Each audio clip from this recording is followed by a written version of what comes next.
What up, world? Established Rich coming right back at you. And I'ma set the tone early on this one. This ain't about picking sides. This ain't about who roasted who. This is about culture, and this is about generations. And this is about how easy it is for us to miss the point. The moment I saw that clip of Maino going off, I didn't laugh first. I just paused. Because when a grown man stops the entire show just to make a point, that ain't entertainment. That's built up pressure coming out. Now let me say this before anybody gets emotional. I understand why Maino spoke up. There is fatigue that comes with always being told to take the high road. At some point, the high road feels like silence. But understanding something don't mean co-signing it. And that's where this conversation starts for me. This all started with DJ Akademiks cracking jokes about how men should dress, particularly Fabolous wearing a headband. The word unk gets used, and there's jokes about age. New York City gentlemen in their 40s and 50s having, I won't even call it a midlife crisis, but they're literally having like this like almost stunted development.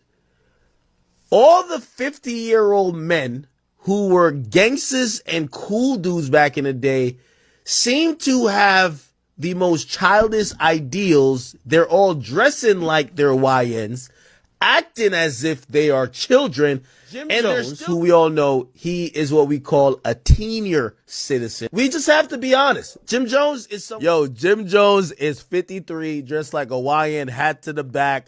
You know what I mean? All grayed up, but come on, Jim, like you're 53. You got the cutout knee where we could see a kneecap, bro. Like, come on. Like, you at the age where you might need like one of them Patrick Ewing knee braces just to walk. Why are you dressed like this? Why are you dressed like a YN? Should be tipping. But this look was crazy. I can't believe you in the strip club being like 49 with a headband. Like, why is it wearing, the headband is for sweat. Like, Fab is on some, the headband is for sweat, Fab. Fab, the headband is for you sweating. You're sitting down podcasting, my. Like, come on, bro. Like, the headband looks wild. Like, this is unk activity. Like, this is what? Now, from academic seat, this is content. This is commentary. This is internet culture. Reaction, laughter, everybody move on. But from the perspective of somebody who grew up in hip-hop, the joke didn't land the same because a lot of us didn't wake up one day trying to look young. We just never stopped being who we were. Style in hip-hop was never about age. It was about era, about language, about identity. When Fab wears a headband, that's not him chasing youth. That's a callback. That's a stamp from a time when clothes showed where you come from, not how you're perceived. See, back then, we didn't dress for approval. We dressed to make a statement. Every era had its look. There was a time when everybody was wearing Burberry like it was a street uniform. And it took Jay-Z to say, Burberry is made for swimming, not everyday wear. But nobody said you too old for that because hip-hop didn't discard its people when they aged. This is where I started feeling uneasy about how we talk online today. When you mock men for getting older, you mocking your future self. Same people making the jokes are 10 or 12 years away from being the joke. Time moves fast when you're not paying attention. And this is how division starts, not with big drama. Small comments, laughs that turn into lies. Young against old, new against experience. And anybody who knows the history knows division never helps us. Now, here's where I hold Maino accountable. The mature move would have been not to respond. And I know that don't sound satisfying. I know it sounds like I'm always saying it, but it's true. Because when you respond with raw emotion, you confirm that the joke hit a nerve, even if the joke was stupid. The response shifts the focus. Now it's not about generational dialogue. It becomes about who can go further. And that's the internet's favorite game. Not context, escalation. How y'all feeling today, man? Feeling great. Yo, Akademiks, check this out. Akademiks. What's up? Akademiks, I know you're not talking. 100%. I know you're not talking. You got the audacity to be speaking on what niggas is wearing? You talking about what niggas wearing? You talking about the proximity between what niggas is wearing and their age? Let me explain something to you. You're a journalist and this is your opinion, so let me give you my opinion on you. I feel like you built like a dyke. I feel like you built like no, listen, 100%. Listen, I feel, let me just say how I feel. I feel like you built like a wet bag of laundry. I feel like you're built, no, listen, I feel like you're built like a jar of relish. You understand? You see, here's the thing, like, this ain't no gangster talk. We ain't gonna do no gangster. listen, what I'm saying, since you want to speak about, young niggas, old niggas, and when you do that, you indirectly causing division between young and old niggas. Ain't no difference between young and old niggas. It's only time. It's either you a lame or you not. It's either you with it or you not. It's either you understand or you don't. Period. Point blank. You understand? And when you speak about fashion and when you speak about what niggas is wearing today, let me just give you some game though. Tim's, Air Force Ones, Pelés, Avirexes, and all the things that you see people wear today. Those things was made hot in this generation here. Those are the things that was made hot in the 80s and the 90s, and we made popular. So like, leave niggas out of that. Like you giving your opinion, and my opinion to you is I think you built like a woman with 4 kids. Like, what are we really talking about? No. Let me talk though, because this is the problem. Niggas been talking every day. We wake up, niggas is saying special, and we ain't. Yeah. We take the high road every time, but we got to put things in perspective, right? You got a nigga that probably spent most of his early life afraid to really be and couldn't be in the in crowd, was insecure, couldn't take his pants off in front of women. You understand what I'm saying? So now, 100%. Yeah, 100%. Yeah, ashamed, right? Because listen, you know part of being a senior citizen is that you still outside. And I know everybody know Maino knows. So I know these niggas be DMing and all, and I know what they say about these boys. They call that boy you know what they call that boy? They call that boy chicken. Chicken for chicken nugget. Stop playing with me, nigga. Come on, micro nigga. I'm a big tater. Stop playing with me. Everything I say, nigga, when I say go, nigga. Maino went personal. He went with body shots. And once you go there, the message gets drowned out. Now let me keep it real.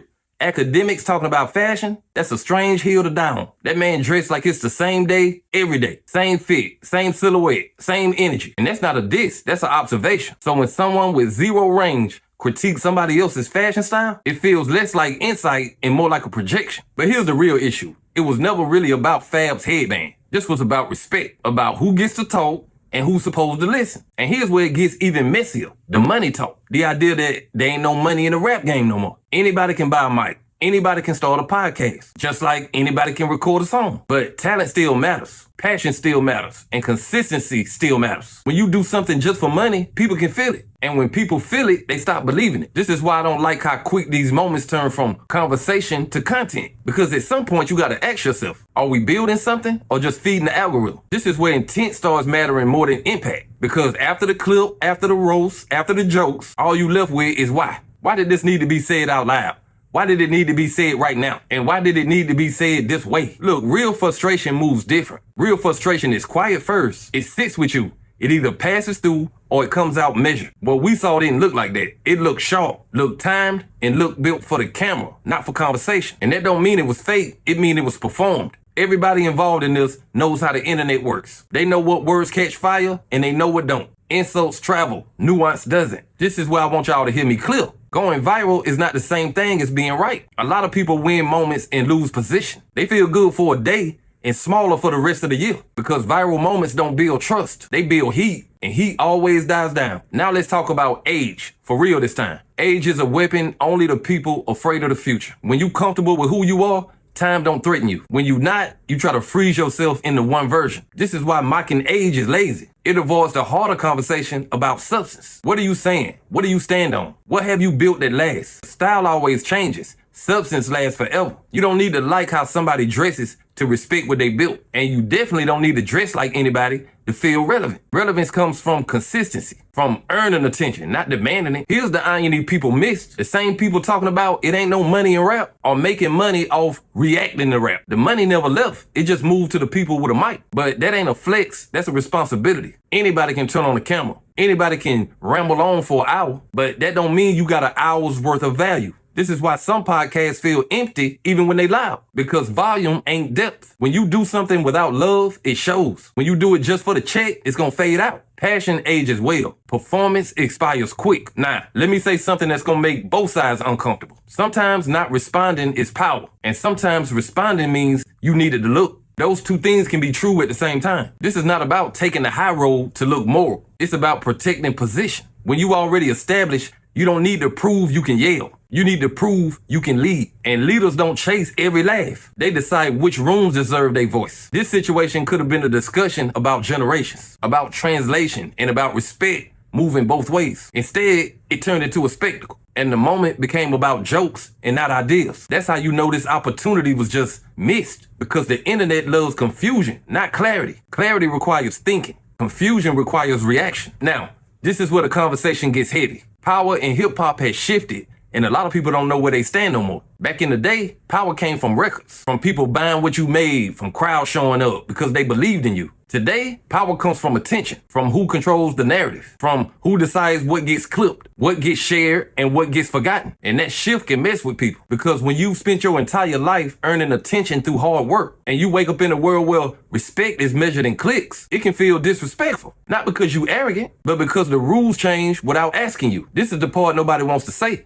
A lot of these clashes ain't personal. They're translational. One generation grew up having to build something before anybody ever heard them. The other one grew up turning the mic on and finding out if that day the internet cared. Neither one is evil, but they operate on different values. The problem is, when those values collide, everything turns into a flex. Style becomes a target. Age becomes a joke. Experience becomes outdated. And the second that happens, we lose something important. We lose context. Hip-hop was never about erasing yourself as you age. It was about expanding your voice. When the culture tries to turn aging into a liability, what it's really doing is signaling that it doesn't value memory. And a culture without memory starts repeating mistakes and calling it progress. Now let's talk about this money conversation. When somebody says there ain't no money in the rap game, what they really saying is the money just ain't coming to the same places no more. The money ain't disappeared. It just moved. It moved to media. It moved to podcasts. It moved to platforms that sell opinion, not art. And that shift creates tension because the artists are the ones who created the demand in the first place. So when the conversation starts judging the creator without creating anything themselves, that's where the resentment comes from. Not envy, identity displacement. Because now the people talking about the game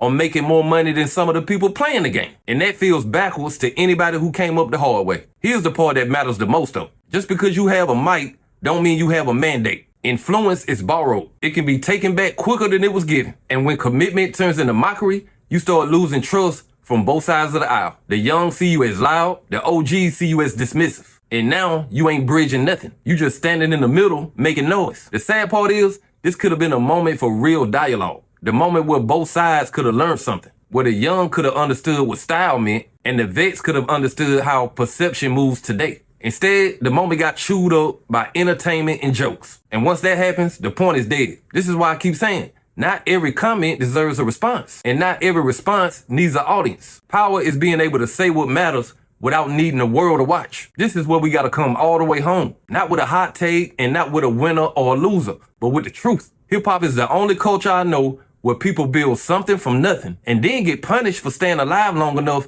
to change. Think about that. You survive the streets, the industry, the politics, and then you get old and you don't look right no more. Not that you lame, not that you lost skill, just that the time done moved on. That ain't criticism, that's disposability. And disposability is dangerous in a culture that was born out of being discarded. This is why age jokes hit different here, because hip-hop was never meant to eat its own. The whole point was to create a place where you didn't have to erase yourself to be relevant. Now, let me say this clear before anybody misquotes me. Nobody is above critique. Not OGs, not vets, not legends. But there's a difference between a critique and a dismissal. Critique is about growth.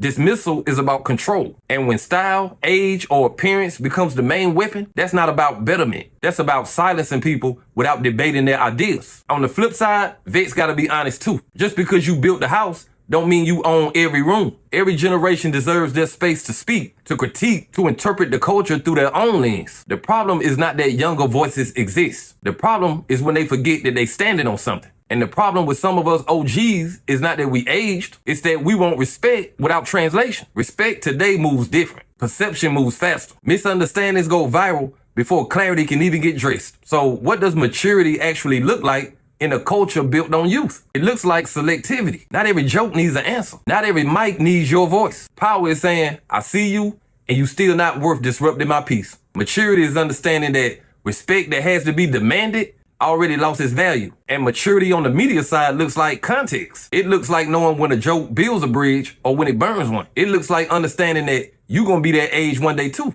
Everybody becomes an OG if life allows you to live long enough. And when that day comes, you're gonna want grace. So the question becomes, why not practice that now? This whole situation didn't have to turn into a fire. It could have been a classroom, a moment where the young learned about history, and history learned how perception moves today. But the internet don't reward classrooms. It rewards collisions. And every time we choose collision over conversation, we let somebody else monetize our division. That's the part people really need to sit with. This ain't about Maino and this ain't about academics. This is about a culture that has to decide whether it wants to mature or just get louder. Because loud don't last. Loud just echoes. But hey, that's just my opinion.